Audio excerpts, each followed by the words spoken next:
মা ঘুমিয়ে গেছে। আমি হাতে নিয়ে দাঁড়িয়ে রয়েছি। আমার বাবা মা ঘুম থেকে দেখে আমি দুধ নিয়ে দাঁড়িয়ে আছি। তখন পিতামাতা আমার প্রতি খুশি হয়ে গেছে, আল্লাহ এটা তোমার জন্য করেছি, যদি সত্যি তোমার জন্য করে থাকি, এই বিপদে আমরা পাহাড়ে আটকা পড়ে গেছি, আমাদের জীবন শেষ, আল্লাহ অক্সিজেন পাইতেছি না, বেশিক্ষণ থাকতে পারবো না, মরে যাবো, একটু পর নিশ্চিত মরে যাব, তোমার জন্য যে মা বাবার জন্য এই খেদমতটুকু করে থাকি, তুমি আমাদেরকে বাঁচাও। সাথে সাথে নবীজি বলেন পাহাড়ের 3/1 পাথরটা সরে গেছে। বলেন না সুবহান।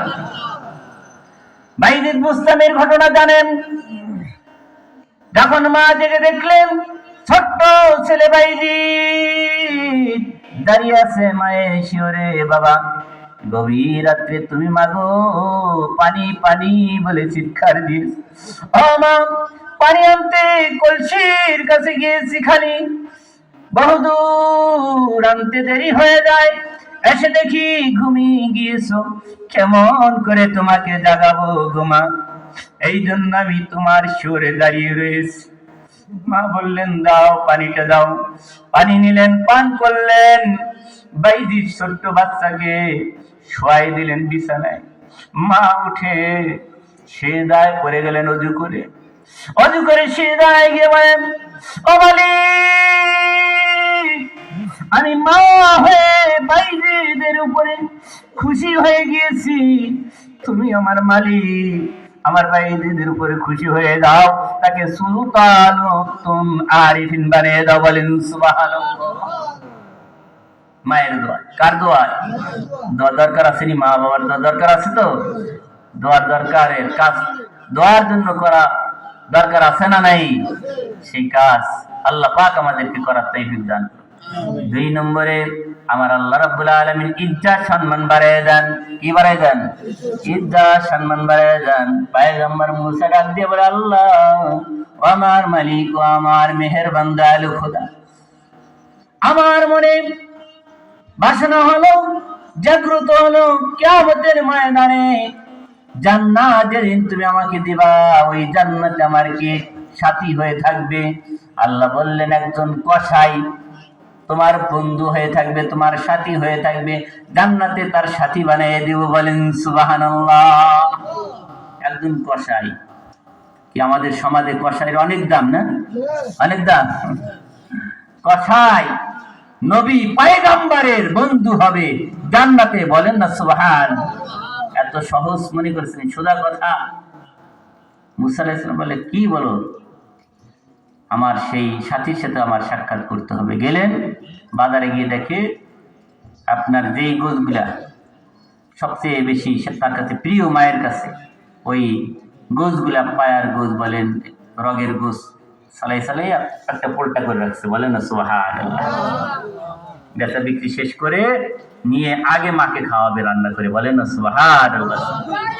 যখন জানতে পারলেন মায়ের খেদমতের কারণে আমার আল্লাহ ওই মায়ের দোয়া কবুল করেছে, আল্লাহ এই জামানার নবীর সাথে আমার সন্তানকে তুমি জান্নাতের সাথী বানিয়ে দিও। বলেন না সুবহানাল্লাহ। এই দোয়া আমার আল্লাহ কবুল করে নিয়েছে। মুসা, আমি তার মায়ের দোয়া কবুল করিয়া তোমার সাথী বানিয়ে দিয়েছি। দাম বাড়ছে না কমছে?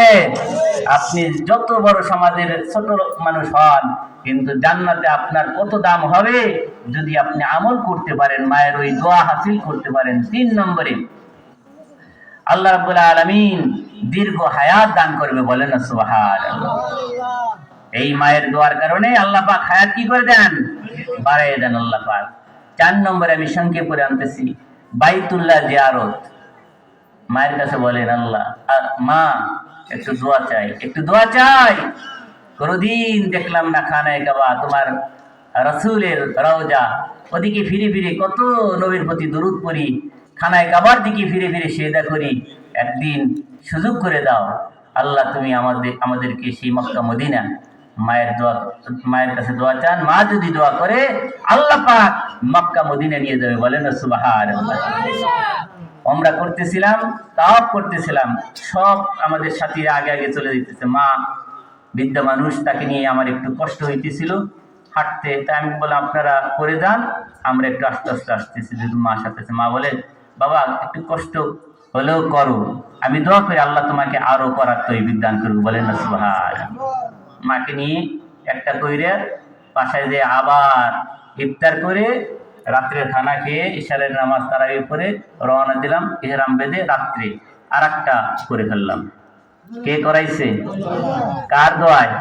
মায়ের দোয়া। আবার চিন্তা করলাম সারাদিন কি করব, সেহরি খেয়ে আবার সকালবেলা ফজর করে আবার রওনা করছি, আবার এখানের মধ্যে দিনের বেলা আবার আরেকটা করে ফেললাম। কে করাইছে? আল্লাহ পাক করাইছে, বলেন না সুবহানাল্লাহ।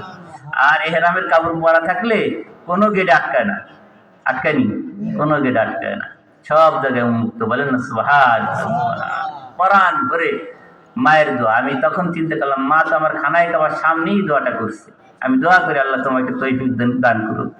মাকে বললাম যাবেন, করবেন নি? বলে চলো, তুমি এতবার করলা আমিও আবার যাব। নিয়ে গেলাম, তা মা কয়েক চক্কর দেওয়ার পরে বলে, বাবা আমি রোজা রেখে তো এখন আর খুলেইতে পারতেছি না, আমার পানি পিপাসা লাগছে। আমি বললাম এখন তো আপনি সফর হালাতে, রোজা ভাঙ্গা যায় যাচ্ছে, আপনি পানি পান করেন, পানি খান, পরে রোজাটা কাজ আদায় করে দিয়ে। এই জন্য আমার বন্ধুরা, আমার বাবাজিরা, মায়ের দোয়ায় আল্লাহ পাক বাইতুল্লাহ হজ নসিব করবে। মায়ের দোয়া নিতে রাজি আছেন সবাই? আল্লাহ কবুল করুক। 5 নম্বরে, মৃত্যুর সময় ঈমান নসিব হবে, এটা সবচেয়ে বড় নিয়ামত, বলেন না সুবহানাল্লাহ।